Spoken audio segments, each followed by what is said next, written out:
നിങ്ങൾക്ക് എല്ലാവർക്കും അറിയാവുന്ന ഒരു കാര്യമാണ്, ഇന്ത്യൻ നാഷണൽ ടീം പൊട്ടിപ്പാളീസായി. ഇനി അണ്ടർ-23 ഫ്രണ്ട്ലി മാച്ചാണ് വരാൻ പോകുന്നത്.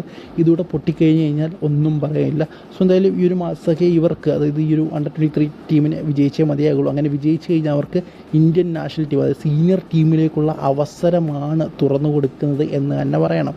സോ എന്തായാലും നമുക്ക് ആ ഒരു സ്ക്വാഡ് അറിയാം. നമുക്കറിയാം ഏതാണ്ടൊക്കെ കൂടുതൽ മലയാളി താരങ്ങളും കേരള ബ്ലാസ്റ്റേഴ്സ് യുവതാരങ്ങളും ഉൾപ്പെട്ട സ്ക്വാഡാണ്. സോ ആ ഒരു സ്ക്വാഡിലേക്ക് നോക്കുകയാണെങ്കിൽ 4 പേരെ പുറത്താക്കിയിരിക്കുകയാണ് ഇപ്പോഴത്തെ ഹെഡ് കോച്ചായ നൗഷാദ് മൂസ. സോ അതൊക്കെയാണെന്ന് നോക്കിക്കഴിഞ്ഞാൽ ഹർഷ് പത്ര, അലൻ ഷാജി, ക്ലാരൻസ് ഫെർണാണ്ടസ്, അതുപോലെ രാഹുൽ രാജു തുടങ്ങിയ താരങ്ങളെയാണ് പുറത്താക്കിയിരിക്കുന്നത്.